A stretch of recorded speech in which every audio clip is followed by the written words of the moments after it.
Welcome back to the porch. We have Advent this week, the 4 weeks before Christmas. Last Sunday, Caleb talked about hope, and the week before, on Thursday, we had one of my, if not the most favorite holiday for me of the year, which is Thanksgiving.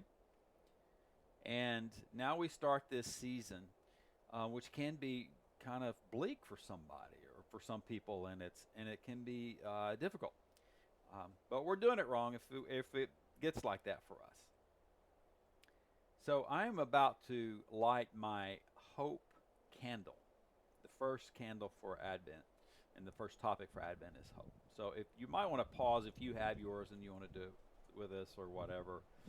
Um, but I am using the Advent display that Caleb had given out last year, Caleb Hall, for the church, and with help of other people and preparing it.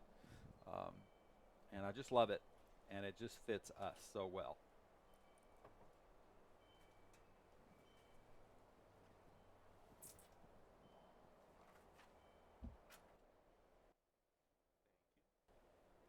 And so we do that once every week, or you could actually do it every day if you want to. Whatever. It's not there's not like set rules. But the point is that we are focusing on hope this week for Advent. And let me just say a little bit about what Advent is. It is expectation. It is an anticipation of the arrival of Jesus. And we are looking at Jesus being born 2,000 years ago. We're looking at his arrival today, every day. Where is he today? Where am I going to find him today? And we're also looking at his arrival in 2,000 years. And so Advent is leading up to the birth of Jesus. And the colors are a little different. The colors are pink and purple. And so it's just a joyful preparation for his arrival. I read a story of this one woman who was talking about Advent and how her husband read Advent to her kids, and they were at dinner table, and then they were having their meal. And during the meal, one of her boys said, "When Jesus shows up at Christmas, I'm going to give him a big hug." And even though he might have, maybe they laid it on a little heavy, expecting Jesus to arrive. I don't know. I'm not sure you can too heavy.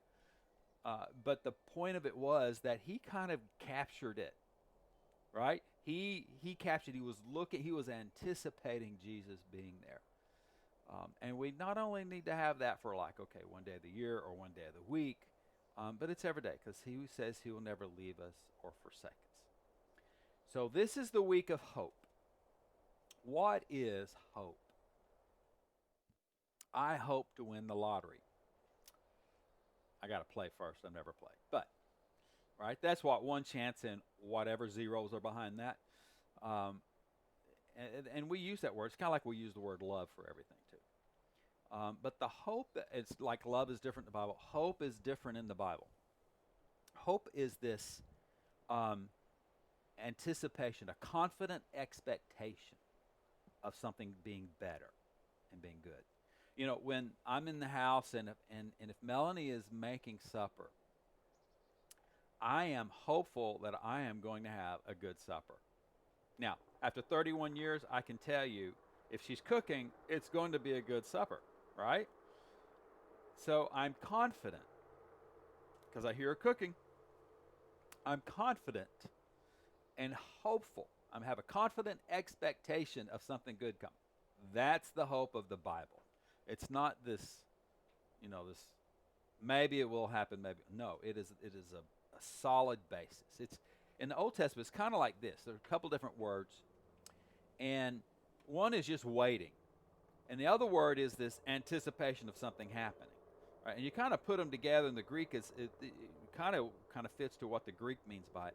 So this rubber band, if I keep doing this, there's an anticipation that something is going to happen eventually. And if I say, I'm going to keep doing it and see how far it'll go, we keep expecting something to happen. We don't know when it's going to happen, but it is going to happen eventually. And I might have to use my shoe to make it happen, because this is a long rubber band and really strong, right? But I keep doing it and doing it and doing it.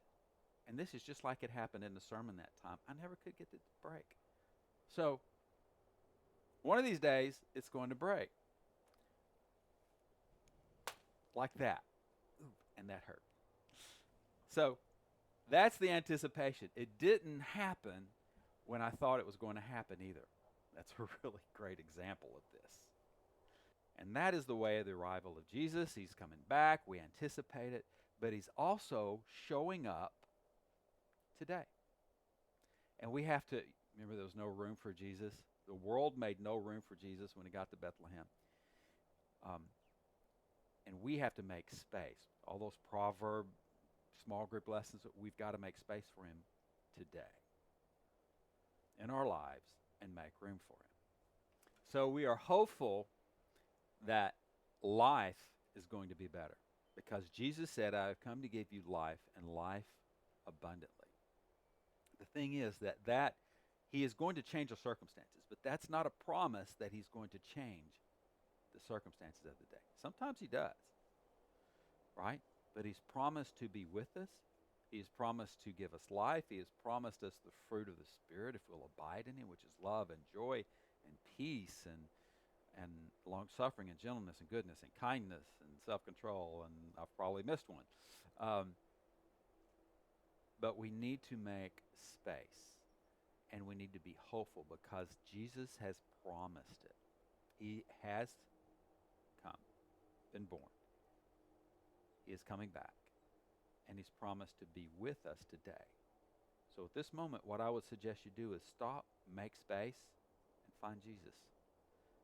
It may be working, driving, maybe a really good cup of tea, like I have today,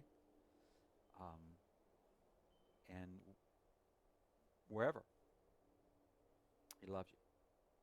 Yea, God, who devil. Amen. How many letters are there in the Advent alphabet? Only 25. There's no L. So, what do you call an old snowman? Puddle. Did you know that after Joseph took Mary to Bethlehem, he had a Merry Christmas every time after that?